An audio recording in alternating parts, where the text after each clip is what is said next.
Hi guys, ഞാനിന്ന് വന്നിരിക്കുന്നത് എൻ്റെ അടുത്ത് കുറേ പേര് ചോദിച്ചു. എനിക്ക് ഫസ്റ്റ് ഓഫ് ഓൾ ഇതിൻ്റെ ഫസ്റ്റ് വീഡിയോ ആയിരിക്കും. ഞാൻ ഒരു ചാനൽ സ്റ്റാർട്ട് ചെയ്യാൻ പോവാണ്. ചാനലിനെ കുറിച്ച് ഞാൻ പിന്നീട് പറയാം. ഇത് ഞാൻ വേറൊരു കാര്യം പറയാനും കൂടി ആഗ്രഹിക്കുന്നുണ്ട്. എന്താണെന്ന് വെച്ച് കഴിഞ്ഞാൽ എന്നോട് കുറേ പേര് ചോദിച്ചു എങ്ങനെയാണ് തടി കുറച്ചത് എന്ന്. അപ്പോൾ അതിനെക്കുറിച്ച് കുറച്ചും കൂടി ഡീറ്റെയിൽ ആയിട്ട് എനിക്ക് നിങ്ങളുടെ അടുത്ത് എക്സ്പ്ലെയിൻ ചെയ്യണമെന്നുണ്ട്. സോ നിങ്ങൾക്ക് ഇതിനെക്കുറിച്ച് കൂടുതൽ കാര്യങ്ങൾ എന്നെക്കുറിച്ചും എൻ്റെ തടി കുറച്ച രീതിയെക്കുറിച്ചും നിങ്ങൾക്ക് കൂടുതൽ കാര്യങ്ങൾ അറിയണമെന്നുണ്ടെങ്കിൽ എന്നെ ഈ ചാനലിലൂടെ നിങ്ങൾ സപ്പോർട്ട് ചെയ്യുക. അപ്പോൾ എൻ്റെ ചാനലിൻ്റെ പേര് ഞാനിവിടെ റിവീൽ ചെയ്യാൻ പോവാണ്. The relative. അയ്യോ, ഞാൻ പറഞ്ഞു ചെറുതായിട്ടൊന്ന് മറന്നുപോയതാണ്. അപ്പോൾ നമ്മുടെ ചാനലിൻ്റെ പേരാണ് ദ റിലേറ്റീവ് ലൈഫ് 2003 എന്ന് പറയുന്നത്. ഇതാണ് എൻ്റെ ചാനലിൻ്റെ പേര്.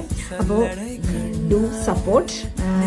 ആർക്കെങ്കിലും എന്നെക്കുറിച്ച് ഡീറ്റെയിൽ ആയിട്ട് അറിയണമെന്നുണ്ടെങ്കിൽ നാളെ മുതൽ കണ്ടിന്യൂസ് ആയിട്ട് ഈ ചാനലിൽ ഞാൻ വീഡിയോസ് ഇടുന്നതായിരിക്കും. അതുപോലെ തന്നെ ഞാൻ മെലിഞ്ഞത് എങ്ങനെയാണ്, അതായത് എന്നെ പേഴ്സണലായിട്ട് അറിയാവുന്നവരും അതുകൂടാതെ ഇൻസ്റ്റയിലൊക്കെ ഞാൻ പോസ്റ്റ് ഇടുമ്പോൾ എല്ലാവരും എന്നോട് ചോദിക്കാറുണ്ട്. അപ്പോൾ അതുകൊണ്ടാണ് ഞാൻ ഇങ്ങനെ ഒരു ചാനൽ തന്നെ ക്രിയേറ്റ് ചെയ്യാൻ വേണ്ടിയിട്ട് തീരുമാനിച്ചത്. പിന്നെ ഈ ചാനലിൽ എൻ്റെ ലൈഫുമായിട്ട് റിലേറ്റ് ചെയ്ത എല്ലാ വീഡിയോസും ഞാൻ പോസ്റ്റ് ചെയ്യാൻ വേണ്ടി പ്ലാൻ ചെയ്യുന്നുണ്ട്. അപ്പോൾ ബൈ ഗൈസ്.